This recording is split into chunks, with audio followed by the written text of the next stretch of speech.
exactly why we designed this whole VIP experience, is to have the opportunity to really connect and really talk, you know what I mean, and really get to know me or me get to know y'all and whatnot. So, just so y'all know, in case anybody was curious, this is my first official show in Austin. It's like a Dee1 show.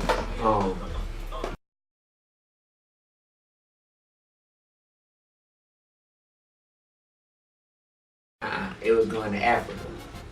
Yeah, you know, I went to Africa when I was like 14 or 15. So that's what it was, man. That was the first time in my life that one experience literally altered the course of my whole life, bro. I went to Ghana. My kindergarten teacher, she was from Kenya, and she started a program in New Orleans where she would bring teenagers over to West Africa for a few weeks for like a cultural enrichment type of program where we would get to go over there and see everything about how they lived, from where they lived at to the type of schools they went to what their interests were, what their hobbies were, all that type of stuff. And a 2-week trip turned into a 3-week trip, because I remember like yesterday when we were on the plane about to come back, somebody died on the plane. Wow. So because of that, they wouldn't allow us to fly, so that pushed our flight back home back like a day or two. Then when we got on the plane the second time to come back home, somebody was trying to smuggle some, this dude, matter of fact, you probably know him, he's from the city, but this dude was trying to smuggle some stuff back, you know, to the United States that you weren't supposed to take from Africa. I believe it was some ivory or something like that. And that, you know, held us back. That turned into a whole legal ordeal. So a 2-week trip turned into a 3-week trip, and I was happy. I was like, look, we can keep on having accidents or mishaps occur. I'm loving this time over here in Ghana. And man, what I learned when I was over there, I learned that number one, we don't have it bad like we think we do. Even if we come from the hood, man, like I'm over there. I'm looking at people my age. I'm looking at women, these beautiful black women. I'm looking at them have to walk 3 miles every day just to go to a spot where there's clean water, where the water is not contaminated or not you know, too dirty to consume. They gotta walk about 3 miles, you know, every day. They literally scooping this water by hand out of the spring, and then putting it into like a big old metal pot.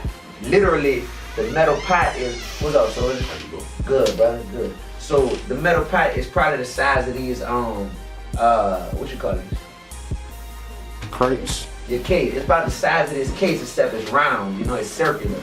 So it's already kind of heavy when it's empty. But when you fill it up with buku water, man, that thing heavy. And it's moving. Yeah, and I'm seeing these women, bro, like it tripped my head. I'm seeing these women take that thing and then they lift it and they put it on their head because it's too heavy for their little arms to carry and walk 3 miles. So they've learned how to put it on their head and balance it. Now balancing it, that's a whole nother monster. They've learned how to balance it and they walk back those 3 miles and they're just so elegant and graceful as they walk. And I'm just like, man, these people doing that just to have clean water for their family to bathe in or for them to use to cook. Like, that's amazing. So that tripped my head out.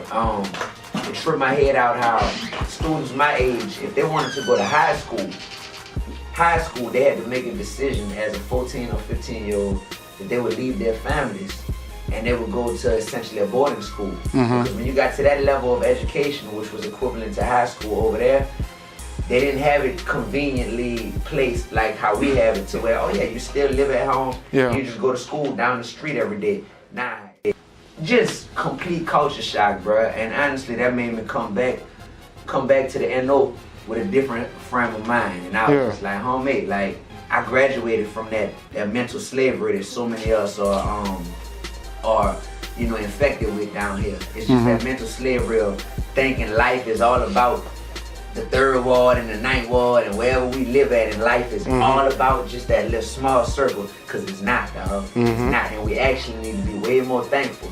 I'm not tripping on having Jordans or not when I come back. I used to be, you know, giving my mama hell about that type of stuff. And my mama never bought me no Jordans, ever. My whole life, dog. The only pair of Jordans I got on when I was on tour with Grand Hustle a few years ago. It was Young Dro, Killer Mike, me, Pac Deal, Tip was locked up.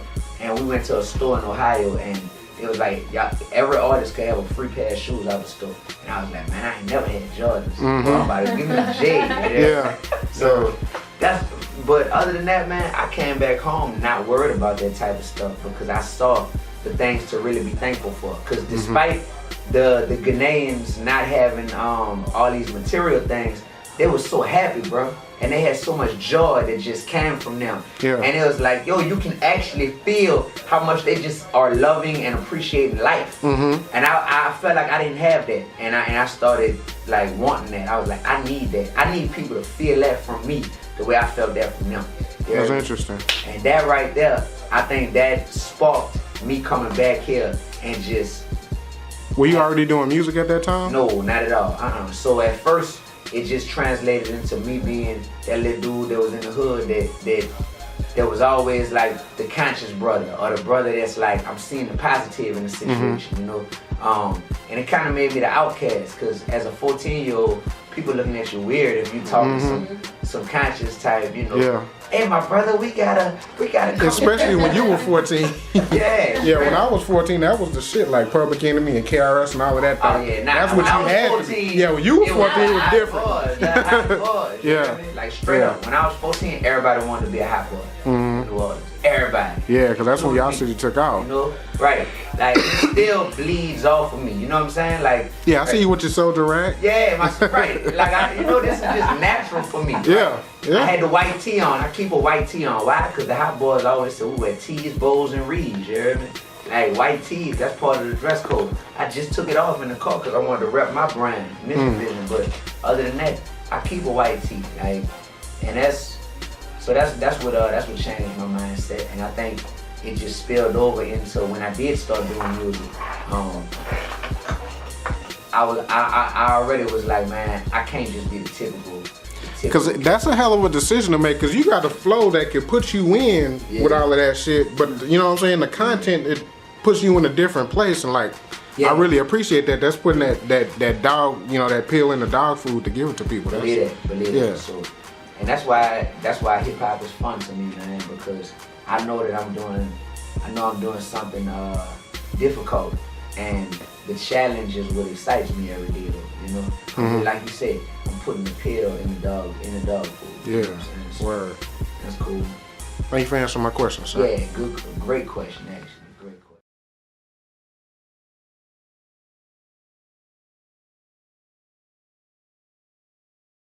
I'm assuming you're familiar with it, but maybe not. J50 and Weezy?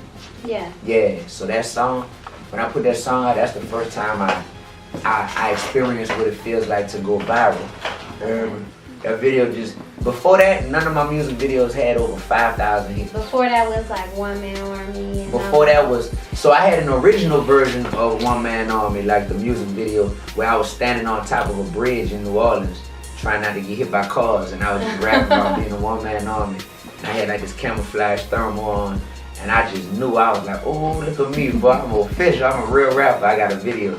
And it was a great song, but people just weren't checking for Dee1 at the time, so it didn't have more than 2,000 or 3,000 hits. I had a few other songs.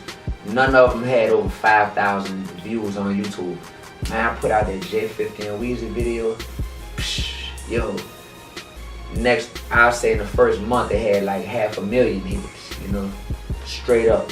So at that point, the phone started ringing, and there was a lot of opportunities coming my way, and I realized, yo, I'm gonna have to make a decision. I can't be I was a teacher at the time. I ain't gonna be able to be a teacher much longer. I'm gonna have to decide either be a teacher and ignore all this attention I'm getting, or go ahead on and take a chance at making it as a rapper and give the teaching up. I chose hip hop. Can you talk about something or anything that has surprised you this year with you traveling and performing and all that? Any events or anything that has happened to you that's actually like surprised you, like, whoa, I didn't see that coming or anything like that? Yeah, death threats. Yeah, a couple. I've had a couple different instances this year where there's been some serious,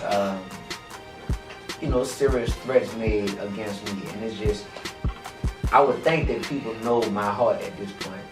Like, man, you know my heart, man. You might not agree with every situation that goes down or how it transpires, but you know my heart at the end of the day. I'm thinking you do. You know what I mean? Like enough to where that wouldn't even make sense. You know how it don't even make sense to look at your mama who you love so much and be like, I kill you, mama. Like, that can't even come out your mouth because, this is your mother you're talking to. I would think that people would know that about Dee1, but now I can get it just like anybody else. You feel me? And that's the part that I had to get used to is there's people out there that don't like me. They don't like what I stand for. They don't like the success that I'm starting to achieve. That hatred is real. That hatred is bitter. They don't like the fact that they can't monopolize my time and control me and what I do and where I'm going. I can't say yes to everybody. That's something I suffered from in the past. I had that disease. I was infected with the yes syndrome. I gotta tell everybody yes, because if I say no to her, she might not like me anymore. Oh no, I don't want that. But I had to get to that point where it's like I can't tell everybody yes. So that surprised me. What else has surprised me? Just on the spiritual level, what surprised me is the fact that, man, like, there's a meme that's going around. I don't know if y'all ever seen it, but it's so real. I believe it's a little girl who has a little teddy bear in her hand, and Jesus is pretty much there with his hands out, like, yo, let me get that teddy bear from you. And behind his back, he got a big, huge teddy bear. You know what I'm saying? And she's sitting there holding on to her teddy bear, like, no, I don't want to give it to you. And I realized how if we give those little things, to God that we're trying to hold on to so much that we feel like, no, I need this though. This is my little guilty pleasure, or you might not approve of it, God, but come on, man, I'm human. You gotta understand. You gotta understand this. Give me at least this, or whatever little platform you gave me. Okay, I got that. But if that's causing us to not fully be obedient to Him, I really realized that when we go on and give those things up, He really does have way greater blessings. And I gave some of those things up. I gave some of those things up. And when I gave them up, it was right when the year was starting. And something just told me, like, man, you know what? I'm letting my obedience for God go to another level. Therefore, I know that these blessings are finna come, like, from every direction. I just had a good feeling about it.